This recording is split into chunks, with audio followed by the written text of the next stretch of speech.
চীনকে রুখতে মিয়ানমারকে কাছে টানছে ভারত।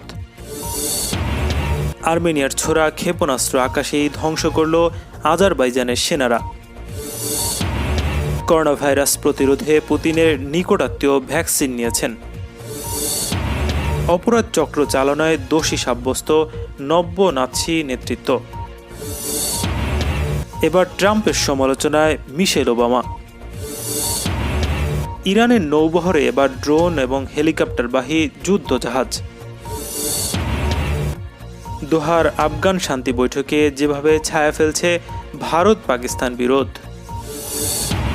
ফিলিস্তিনের কারণে আরব লীগের সভাপতির পদ প্রত্যাখ্যান লিবিয়ার। নিউ ইয়র্কের সংক্রমণ বাড়ায় ফের বন্ধ হচ্ছে স্কুল রেস্তোরাঁ। মিয়ানমার সহ দক্ষিণ এশিয়ায় চীনের প্রভাব মোকাবেলায় মিয়ানমারকে কাছে টানতে চাইছে ভারত। এই লক্ষ্যে বাস্তবায়নে নেপিদোর সঙ্গে বেশ কয়েকটি উদ্যোগ এগিয়ে নিতে সম্মত হয়েছে দিল্লি। মিয়ানমার বিষয়ক সংবাদ মাধ্যম ইরাবতীর প্রতিবেদন থেকে জানা গেছে, ভারতের উচ্চ পর্যায়ের একটি প্রতিনিধি দলের নেপিদো সফরের সময় এসব ঐক্যমত প্রতিষ্ঠিত হয়। ভারতের সেনাপ্রধান এম নারাভানে এবং পররাষ্ট্র সচিব হর্ষবর্ধন শ্রিংলার নেতৃত্বে একটি প্রতিনিধি দল গত রোববার ও সোমবার মিয়ানমার সফর করেন। এই সফরে ভারতীয় কর্মকর্তারা মিয়ানমারের রাষ্ট্রীয় উপদেষ্টা অং সান সুচি, প্রতিরক্ষা সার্ভিসের commander in chief senior general Min Aung হা এবং অন্যান্য উচ্চ পর্যায়ের কর্মকর্তাদের সঙ্গে বৈঠক করেন। সাম্প্রতিক সফরে দুই দেশের কর্মকর্তারা নেপিদোতে ভারতীয় দূতাবাসের লিয়াজ অফিস উদ্বোধন করেন। ভারতীয় পররাষ্ট্র মন্ত্রণালয়ের বিবৃতিতে বলা হয়, সংযুক্তকারী প্রকল্প সক্ষমতা বাড়ানো, বিদ্যুৎ জ্বালানি সহযোগিতা আরও জোরালো করতে এবং অর্থনৈতিক ও বাণিজ্যিক সম্পর্কের পাশাপাশি দুই দেশের জনগণ এবং সাংস্কৃতিক যোগাযোগ গভীর করতে সম্মত হয়েছে উভয় পক্ষ। এছাড়া করোনা ভাইরাসের ভ্যাকসিন পাওয়া গেলে মিয়ানমারকে অগ্রাধিকার ভিত্তিতে তা সরবরাহের প্রতিশ্রুতি দিয়েছে ভারত। ওই সফরে বর্তমানে করোনা চিকিৎসায় ব্যবহৃত রেমডেসিভির ওষুধের ৩,০০০ ভায়াল নেপিদোর কাছে হস্তান্তর করেছে। সিনিয়র জেনারেল মিনহা হাংয়ের সঙ্গে ভারতীয় প্রতিনিধিদের বৈঠকে উভয় পক্ষ সীমান্ত এলাকা নিরাপত্তা এবং স্থিতিশীলতা বজায় রাখা নিয়ে আলোচনা করেছে।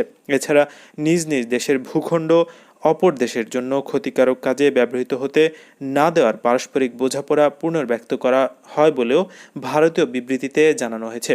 বৈঠকে মিয়ানমারের পশ্চিমাঞ্চলীয় রাখাইন প্রদেশের রাজধানীতে ভারত সমর্থিত সিপ্তি বন্দর প্রকল্পের গতি এগিয়ে নিতে এবং আগামী বছর এটির কার্যক্রম শুরু করতে সম্মত হয়েছে উভয় পক্ষ।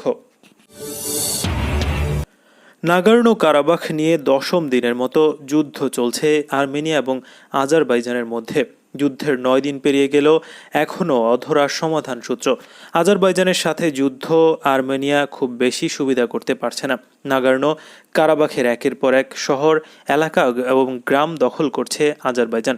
যুদ্ধে আর্মেনীয় সেনাবাহিনীর ব্যাপক ক্ষয়ক্ষতি সহ যুদ্ধক্ষেত্র থেকে আর্মেনীয় সেনাদের পালিয়ে যাওয়ার খবরও বিভিন্ন আন্তর্জাতিক গণমাধ্যমে উঠে আসছে।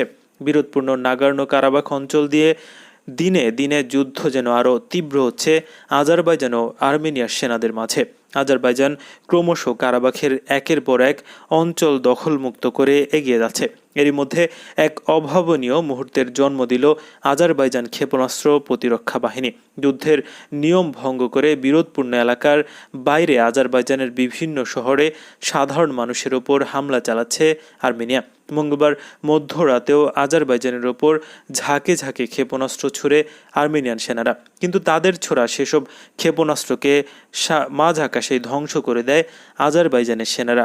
এদিকে আজারি সেনাদের ক্ষেপণাস্ত্র ধ্বংসের একটি ভিডিও প্রকাশ করেছে তুরস্কের গণমাধ্যম ইয়েনি শাফাক। ভিডিওটি সামাজিক যোগাযোগ মাধ্যমে ছড়িয়ে পড়েছে। সোভিয়েত ইউনিয়নের পতনের পর থেকে এই অঞ্চলে দুই দেশের বিরোধ চলে আসছিল। রাশিয়ার প্রেসিডেন্ট ভ্লাদিমির পুতিন জানিয়েছেন, তার ঘনিষ্ঠ আত্মীয় স্বজন এবং নিজ দপ্তরের অনেক লোকজন প্রাণঘাতী করোনা ভাইরাস মোকাবেলার জন্য এরই মধ্যে রুশ বিজ্ঞানীদের আবিষ্কৃত ভ্যাকসিন গ্রহণ করেছে। পুতিন বলেন, আমরা অত্যন্ত ঘনিষ্ঠ এক ব্যক্তি, ঘনিষ্ঠ আত্মীয় স্বজন এবং আমার আশপাশে কাজ করেন এমন লোকজন ভ্যাকসিন গ্রহণ করছেন। আমি কয়েকজন লোকের কথা বলছি, যার সংখ্যা প্রায় 50 হবে। প্রেসিডেন্ট পুতিন গত মঙ্গলবার এসব কথা বলেছেন এবং বার্তা সংস্থা তাস এ খবর জানিয়েছে। ভ্লাদিমির পুতিন জানান, রাশিয়ার প্রতিরক্ষা মন্ত্রণালয়ের সমস্ত কমান্ড এবং স্পেশাল সার্ভিসের লোকজন সবাইকেই ভ্যাকসিন দেওয়া হয়েছে। সারা বিশ্বের মধ্যে রাশিয়া প্রথম করোনাভাইরাস প্রতিরোধকারী ভ্যাকসিন আবিষ্কার করেছে এবং রুশ প্রেসিডেন্ট পুতিন আগেই ঘোষণা করেছেন যে তার 1 মে এই ভ্যাকসিন গ্রহণ করেছে। তিনি জানান, গত আগস্ট মাসের শেষ দিকে তার মেয়ে এই ভ্যাকসিন গ্রহণ করে করোনার বিরুদ্ধে টেকসই ইমিউনিটি সিস্টেম গড়ে তুলতে সক্ষম হয়েছে। এদিকে সিরিয়ার প্রেসিডেন্ট বাশার আল আসাদ রাশিয়া থেকে এই ভ্যাকসিন কেনার আগ্রহ প্রকাশ করেছে। তিনি বলছেন, ব্যাপক ভিত্তিক এই ভ্যাকসিন গ্রহণ করা খুবই গুরুত্বপূর্ণ। রাশিয়ার ভ্যাকসিন বাজারে আসা মাত্রই তার দেশ প্রচুর পরিমাণে তা কিনবে বলে তিনি জানান। বাশার আল আসাদ বলেন, আমি মনে করি যে এই ভ্যাকসিন এখন আন্তর্জাতিক বাজারে পুরোপুরি আসেনি, তবে আমরা রুশ সরকারের সাথে বিষয়টি নিয়ে আলোচনা করতে যাচ্ছি। যখন তারা বাজারে আসবে তখনই তা যেন সিরিয়াল হাতে চলে আসে। এটি এমন তো খুবই গুরুত্বপূর্ণ। 5 বছরেরও বেশি সময় ধরে বিচার চলার পর গ্রিসের নব্য নাৎসি পার্টির নেতাদের অপরাধ চক্র চালানোর দায়ে দোষী সাব্যস্ত করেছে দেশটির আদালত। মামলার 68 আসামির কঠোর দণ্ডের দাবিতে বুধবার এথেন্সে আদালতের বাইরে জড়ো হয় হাজার হাজার মানুষ। নিরাপত্তা রক্ষায় মোতায়েন করা হয় প্রায় 2000 পুলিশ। তারপরও কোথাও কোথাও পুলিশের সঙ্গে সংঘাতে জড়ায় বিক্ষোভকারীরা। ব্রিটিশ সংবাদ মাধ্যম বিবিসির প্রতিবেদন থেকে তথ্য জানা গেছে, নব্য নাৎসি পার্টি নামে পরিচিত গ্রিসের রাজনৈতিক দল গোল্ডেন ডন 2012 সালে দেশটির পার্লামেন্ট নির্বাচনে 18টি আসনে জয় পায়। ওই সময় অর্থনৈতিক সংকটের মোকাবেলা করতে থাকা দেশটিতে উগ্র ডানপন্থীদের উত্থানের সম্ভাবনা তৈরি হয়। 2013 সালে ফ্যাসিবাদ বিরোধী এক শিল্পী খুন হওয়ার পর গোল্ডেন ডন পার্টির বিরুদ্ধে অপরাধ তদন্ত শুরু হয়। দীর্ঘ সময় পর বুধবার দলটির নেতা নিকোস মিকালোলিয়াকাস এবং তার 6 সহকর্মীকে একটি অপরাধ চক্র চালানোর দোষী সাব্যস্ত করায় আদালত। আর ফ্যাসিবাদ বিরোধী এক শিল্পী খুনে দোষী সাব্যস্ত হয়েছে দলটির সমর্থক গিওরজাস রুপাকিয়াস। এছাড়া আরও 15 জনকে এই মামলায় ষড়যন্ত্রে জড়িত থাকায় অভিযুক্ত করা হয়েছে। রায় ঘোষণার সময় আদালতে হাজির ছিল 11 জন আসামি। মার্কিন প্রেসিডেন্ট ডোনাল্ড ট্রাম্পকে বর্ণবাদী প্রেসিডেন্ট আখ্যা দিয়ে তার কঠোর সমালোচনা করেছেন সাবেক ফার্স্ট লেডি মিশেল ওবামা। তার দাবি, ট্রাম্পের নীতি ও কৌশল জনগণের মধ্যে আতঙ্ক ও বিভক্তি তৈরি করছে, ষড়যন্ত্র তত্ত্বের প্রসার ঘটাচ্ছে। রিপাবলিকান এই প্রেসিডেন্ট পুনর্নির্বাচিত হলে তার এসব নীতি কৌশল যুক্তরাষ্ট্রকে ধ্বংস করে দেবে বলেও সতর্ক করেছেন মিশেল। সাবেক ফার্স্ট লেডির দেয়া এক ভিডিও বার্তাকে উদ্ধৃত করে কাতার ভিত্তিক সংবাদ মাধ্যম আল জাজিরায় তথ্য জানিয়েছে। আগামী 3রা নভেম্বর অনুষ্ঠেয় প্রেসিডেন্ট নির্বাচনে ডেমোক্র্যাট দলীয় প্রার্থী জো বাইডেনের সমর্থনে মঙ্গলবার 24 মিনিটের একটি ভিডিও বার্তা দিয়েছেন মিশেল ওবামা। সেখানে করোনা মহামারী, বর্ণবাদ সহ বিভিন্ন ইস্যুতে মার্কিন প্রেসিডেন্ট ডোনাল্ড ট্রাম্পের ভূমিকার কঠোর সমালোচনা করেছেন তিনি। বলেন, ট্রাম্প ও তার রিপাবলিকান মিত্ররা কৃষ্ণাঙ্গ আমেরিকানদের মধ্যে অন্যায়ভাবে ভীতি তৈরি করছে। করোনা পরিস্থিতির প্রসঙ্গ টেনে তিনি বলেন, ট্রাম্প ইচ্ছে করে এই সংকট মোকাবেলার ক্ষেত্রে অব্যবস্থাপনা করছে। ইরাক, আফগানিস্তান, ভিয়েতনাম ও কোরীয় যুদ্ধে সম্মিলিতভাবে যত আমেরিকান নিহত হয়েছে তার চেয়ে করোনা মহামারীতে আরও অনেক বেশি মানুষের প্রাণহানি হয়েছে। জো বাইডেনকে ভোট দেওয়ার জন্য আমেরিকানদের আহ্বান জানিয়ে মিশেল বলেন, ট্রাম্প ভীতি, বিভক্তি ও বিশৃঙ্খলা ছড়াচ্ছেন, তিনি প্রেসিডেন্টের জন্য উপযুক্ত নন।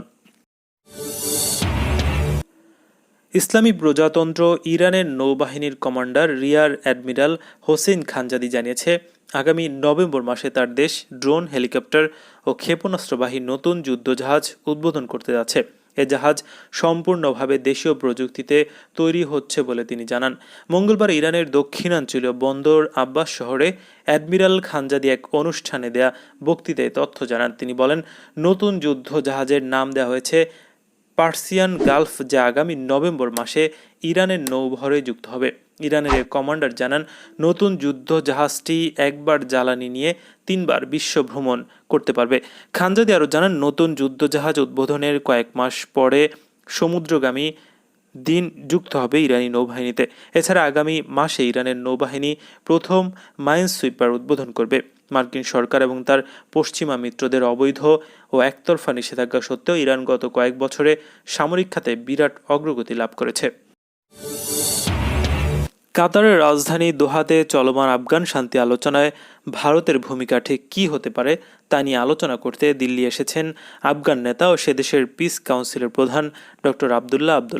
ভারতের ঘনিষ্ঠ বলে পরিচিত এই নেতা 5 দিনের সফরে প্রধানমন্ত্রী নরেন্দ্র মোদী, পররাষ্ট্রমন্ত্রী এস জয়শঙ্কর, জাতীয় নিরাপত্তা উপদেষ্টা অজিত ডোভাল সহ অনেকের সাথেই দেখা করবেন। পাকিস্তানি বিশ্লেষকরা অবশ্যই বলছেন, ডক্টর আবদুল্লাহ যদি শান্তি আলোচনায় ভারতের আরও সক্রিয় ভূমিকা আশা করেন, ইসলামাবাদের কাছে তা কিছুতেই গ্রহণযোগ্য হবে না। তবে ভারতেও পর্যবেক্ষকরা কেউ কেউ ধারণা করছেন, শান্তি আলোচনার স্বার্থে আফগান ইস্যুতে তিনি দিল্লিকে আপাতত লো প্রোফাইল বজায় রাখার অনুরোধ জানাবেন। দোহায় গত 12 সেপ্টেম্বর তালেবানের সাথে আফগানিস্তানের সরকারের শান্তি আলোচনা শুরু হয়েছিল বিরাট উৎসাহ উদ্দীপনার মধ্যে, কিন্তু মাত্র 3-4 দিনের মাথাতেই তা কার্যত থমকে যায়। ইহুদিবাদী ইসরায়েলের সঙ্গে বাহরাইন ও সংযুক্ত আরব আমিরাতের সম্পর্ক স্বাভাবিকরণের পর আরব লীগের সভাপতির পদ নিয়ে জটিলতা তৈরি হয়েছে। ফিলিস্তিন, কাতার এবং কুয়েতের পর এবার আরব লীগের পর্যায়ক্রমিক সভাপতির দায়িত্ব গ্রহণ করতে অস্বীকৃতি জানিয়েছে লিবিয়া। ইরান প্রেসের খবরে বলা হয়েছে, কাতার এবং কুয়েতের পর লিবিয়াকে এই পদ গ্রহণের প্রস্তাব দেওয়া হয়েছিল, কিন্তু লিবিয়ার জাতিসংঘ সমর্থিত সরকার প্রস্তাবটি ফিরিয়ে দিয়েছে। সম্প্রতি ইসরায়েলের সঙ্গে সম্পর্ক স্বাভাবিক করার জন্য সংযুক্ত আরব আমিরাত এবং বাহরাইনের নিন্দা করতে আরব লীগের বৈঠকে একটি প্রস্তাব তোলে ফিলিস্তিন, কিন্তু সে প্রস্তাব গ্রহণ করা হয়নি। আরব লীগের পর্যায়ক্রমিক সভাপতির দায়িত্ব গ্রহণের কথা ছিল ফিলিস্তিনের। ইসরায়েলের সঙ্গে দুই আরব দেশের সম্পর্ক স্বাভাবিক করার প্রতিবাদে গত 22 সেপ্টেম্বর ফিলিস্তিনের স্বশাসিত সরকার আরব লীগের সভাপতির পদ গ্রহণ করতে অস্বীকৃতি জানায়। এরপর পর্যায়ক্রমে কাতার, কুয়েত এবং লিবিয়াকে এই লীগের সভাপতির দায়িত্ব গ্রহণের প্রস্তাব দেওয়া হয়, কিন্তু ফিলিস্তিনের অস্বীকৃতির জের ধরে কাতার এবং কুয়েত আরব লীগের সভাপতির পদ প্রত্যাখ্যান করে। যুক্তরাষ্ট্রের নিউ ইয়র্কে করোনা ভাইরাসের সংক্রমণ আবার বেড়ে যাওয়ায় শহরের 9টি এলাকায় স্কুল, রেস্তোরাঁ ও জরুরি নয় এমন ব্যবসা প্রতিষ্ঠান বন্ধ করার সিদ্ধান্ত নিয়েছে নগর কর্তৃপক্ষ। বুধবার থেকে তা কার্যকর হবে বলে জানিয়েছেন নগরীর মেয়র বিল ডি ব্লাজিও। গত রোববার নগরীর সিটি হলে মেয়র বিল ডি ব্লাজিও এসব কথা বলেছেন, তবে বিষয়টি বর্তমানে রাজ্য সরকারের অনুমোদনের অপেক্ষায় রয়েছে। মেয়র বলেন, নিউ ইয়র্কের ব্রুকলিন, কুইন্সে আবার করোনার সংক্রমণ বাড়ছে। করোনা প্রতিরোধে দীর্ঘদিন এসব প্রতিষ্ঠান বন্ধ থাকার পর আবার খোলা শুরু করেছে, কিন্তু বর্তমান পরিস্থিতিতে 7 অক্টোবর থেকে তা আবার বন্ধ করে দিতে হবে। বিষয়টি বর্তমানে রাজ্য সরকারের অনুমোদনের অপেক্ষায় রয়েছে। আবার বড় ধরনের কিছু ঘটনার আগেই প্রস্তুতি নিতে হবে। স্কুল, রেস্তোরাঁ জরুরি নয় এমন ব্যবসা প্রতিষ্ঠান আবার বন্ধের বিষয়টি রাজ্য সরকার অনুমোদন দিলে এসব এলাকার শিক্ষার্থীদের অনলাইন ক্লাসে করতে হবে। বিল ডি ব্লাজি বলেন, স্কুল, রেস্তোরাঁ জরুরি নয় এমন ব্যবসা প্রতিষ্ঠান আবার বন্ধ করে দিতে আপাতত নগরীর 9টি এলাকা চিহ্নিত করা হয়েছে।